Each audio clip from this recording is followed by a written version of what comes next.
What's up, Denver Broncos family? Check out what just happened at Empower Field at Mile High. What are you feeling right now? Because I'm going to tell you something. I've got a lump in my throat, a strange lump. You know that feeling when you accomplish something huge, but at the same time you feel like something's off?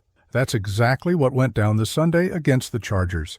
Victory? Yes. Number 1 seed in the AFC, for sure. But hold on. There's something we need to talk about with complete honesty, because a win is a win, but what we saw in the field left a bitter taste in a lot of people's mouths in Broncos country. And look, I'm not saying this alone. Stick around till the end, and you'll understand why this game was as important as it was concerning. Let's start with the result. Denver Broncos 19, Chargers 3. A score that secured the first AFC seed since 2015. Remember that season? Yeah.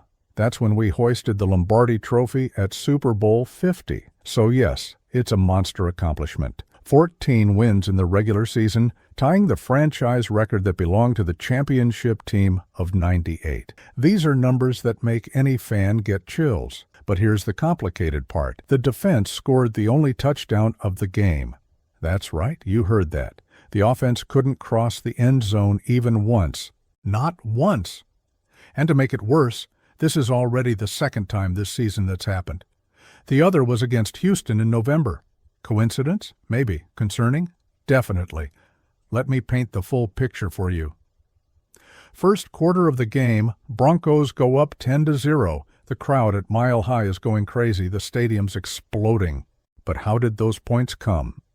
Well, cornerback Jaquan McMillian intercepted a pass from backup Trey Lance, who was playing because the Chargers rested practically all their starters.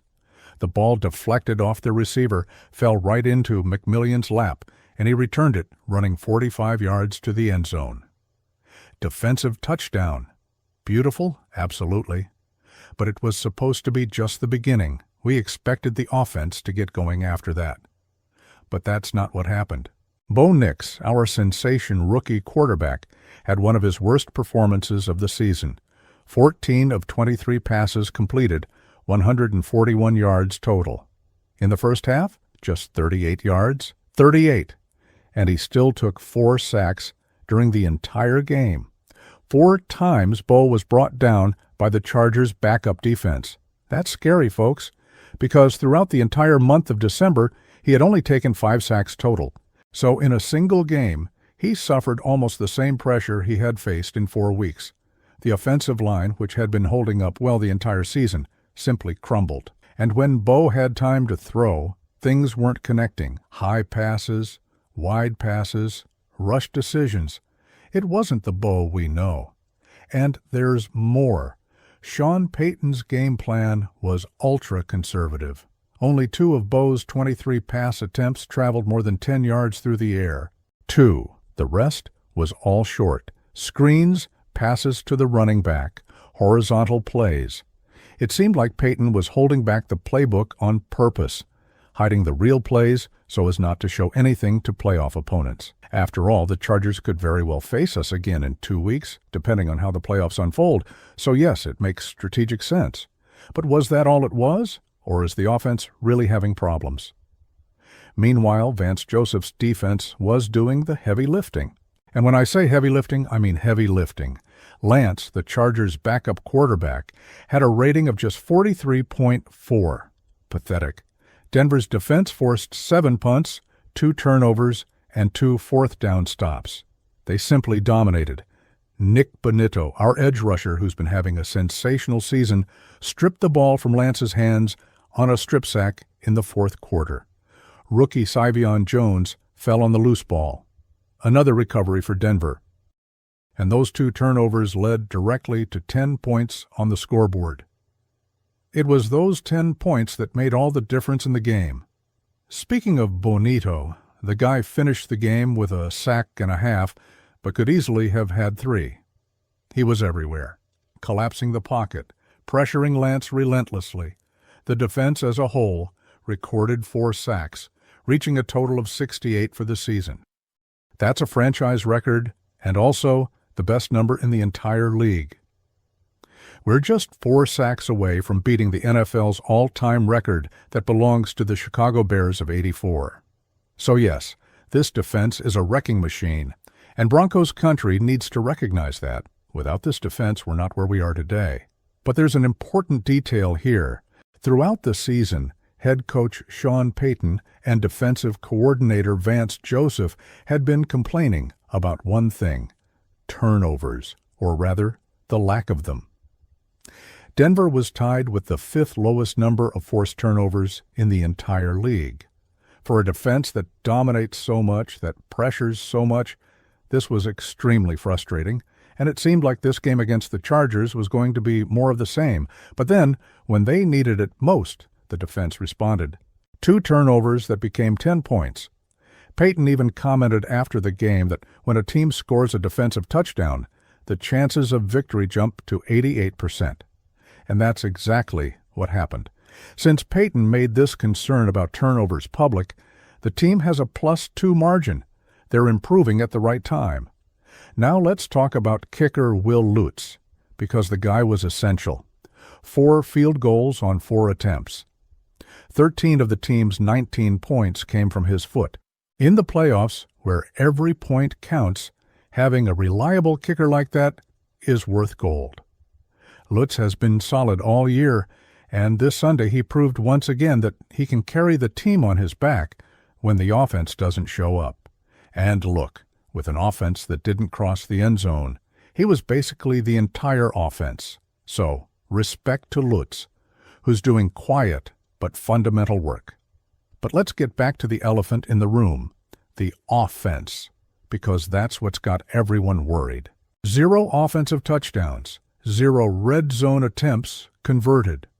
There were 3 chances inside the red zone, and none became touchdowns. That's scary, folks. In the first half, the entire offense had just 118 yards. 118.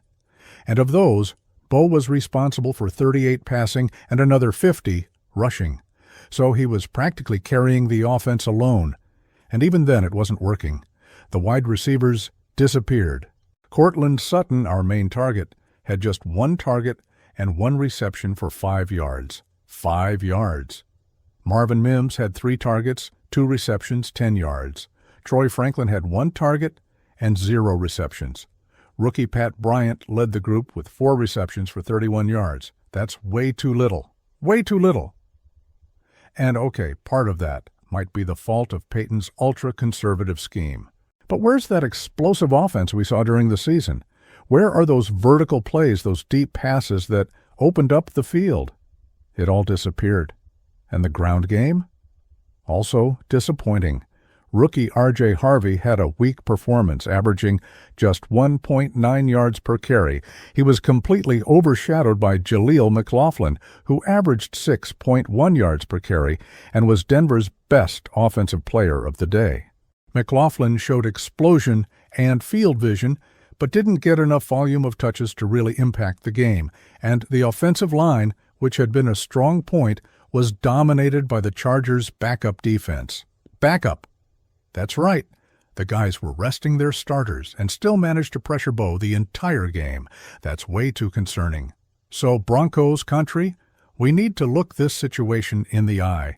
Yes, we secured the number 1 seed. Yes, we have home field advantage throughout the playoffs until the Super Bowl. Yes, our defense is dominant. But the offense is concerning, and it's not just now. In the last 3 weeks, the team has been playing inconsistently. 3 consecutive games where the performance was questionable. 2 of those games were against teams that were resting starters or without their star quarterbacks. And even then, we struggled to win. Sean Payton himself admitted after the game, yes, we have things to fix, and we'll fix them. He knows there are problems. And look, at least he's being honest, because if we enter the playoffs playing like this, we won't last long. Not long at all. It doesn't matter if we have home field advantage. It doesn't matter if the defense is phenomenal. If the offense doesn't produce, there's no way to win tough games against real teams. Bo Nix tied Russell Wilson's record of 24 wins in the first 2 seasons of a career. It's an incredible record, but he himself recognized that things weren't working. After the game, Bo said, I think we didn't play with the tempo and passion we normally play with, and it's true. That energy was missing, that fire we saw in previous games. It looked like an apathetic team, playing on autopilot, and that can't happen in the playoffs. It simply can't. Now, let's be fair too. Bo is still early in his career. He's a rookie who's had a sensational season so far. 14 wins in 17 games is elite stuff, and he showed during the year that he can be clutch, that he can win tight games, that he can lead the team in difficult moments. So maybe this bad performance is just a slip-up. Maybe it's just the effect of Peyton's ultra-conservative scheme. Or maybe it's a sign that he's feeling the pressure of the playoffs approaching. We'll find out in 2 weeks when the real games start. And that's the crucial point, family. We have a week off for securing the bye. An entire week to rest, recover, study opponents, and fix problems. And Peyton promised he'll use this time wisely. He said he'll give the players a few days off, and then they'll come back focused and ready. The question is, will 1 week be enough to solve the offense's problems? Can they reconnect Bo with the receivers? Will the offensive line go back to protecting well? Will the running game start working again? Let's be honest here. 2 weeks from now, we're going to host at home the team with the worst record among the qualifiers. It could be Pittsburgh. It could be Baltimore. It could be another. Doesn't matter. All of them will arrive in Denver wanting to surprise. They'll arrive hungry, motivated, with the anything can happen in the playoffs factor. And if we play the way we played against the Chargers, we'll be eliminated. Simple as that. There's no other way to say it. With this apathetic offense, not producing touchdowns, not converting red zone, not protecting the quarterback, we won't get past anyone. But the hope is that Peyton was really saving the offensive arsenal, that he didn't want to show anything to the rest of the league, that the full playbook will appear in the playoffs with all those creative plays, those crazy formations, those deep passes that open up the field. Because if that's it, then we have a real chance to fight for the title. But if not, if this was the true face of the offense now, then Broncos country has reason to be nervous. And look, the defense will hold as much as it can. Vance Joseph built a war machine. 68 sacks in the season, constant pressure, well-executed tackles, solid coverage.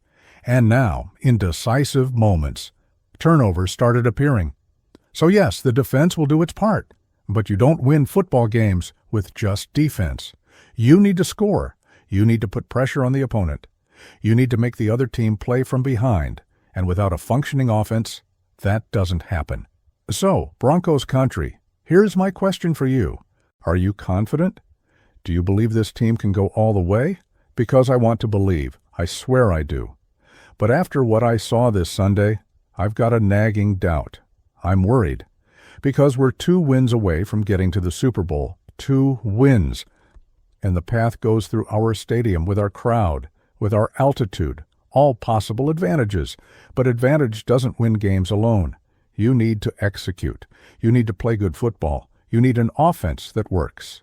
Now, before I wrap up, I want you to do something. If you're real Broncos country, if you bleed orange and blue, then subscribe to this channel right now. Because in the coming weeks, we'll be here analyzing every play, every piece of news, every playoff detail. And you won't want to miss anything. We're going to break down the next opponent, talk about the adjustments Peyton needs to make, discuss whether Bo can elevate his level. So hit that subscribe button, turn on notifications, and come with us on this journey to the Super Bowl. Look, family, I know Sunday's victory wasn't pretty. I know it left more questions than answers. But we got where we wanted. Number 1 seed, home field advantage, a week of rest, everything a team could ask for. Now it's time to use those resources in the best way possible. It's time for Sean Payton to show why he's a championship coach. It's time for Bo Nix to prove he can lead this team on a playoff run. It's time for the offensive line to go back to being that impenetrable wall. It's time for the receivers to make the important plays. It's time for everything to come together. Because if it comes together, family, this team has potential to go far. Very far. The defense has already proven it can dominate any offense. The kicker has already proven he's reliable. The coach has Super Bowl experience. The quarterback has talent and a winning mentality. So yes, we can dream. But dreams without execution are worthless. And that's why the next 2 weeks are the most important of the season. They're the weeks where either we fix the problems and become a real title contender, or we keep spinning our wheels and become easy prey in the first playoff game. So Broncos country, what do you think? Are you nervous about this performance against the Chargers, or do you believe it was just Peyton's strategy? Will Bo go back to playing at the level we saw during the season? Will the offense be able to score in the playoffs? Comment below with your opinion. I want to know what you're feeling, because this is our family, and we go through this together, in the good moments and in the tense moments. So leave a like if you enjoy the content and want more deep analysis about the Broncos. Share with that friend of yours who's also Broncos country. And stay tuned to this channel, because in the coming days, there will be more videos breaking down everything about the playoffs. We're going to talk about possible opponents, about matchup keys, about what Denver needs to do to win. There will be content every day to keep you informed and prepared. And remember, the regular season is over. Now it's do or die. Now it's all or nothing. There's no more margin for error. Every game is a final. And Broncos country will be there at Empower Field at Mile High, making noise, pushing the team, being the 12th player on the field. Because this is our chance. First time since 2015 that we have maximum advantage in the playoffs. So let's take advantage. Let's believe. But let's also demand that the team plays at the level we know it can play. Until the next video, family, and bring on the playoffs. Broncos country, let's ride.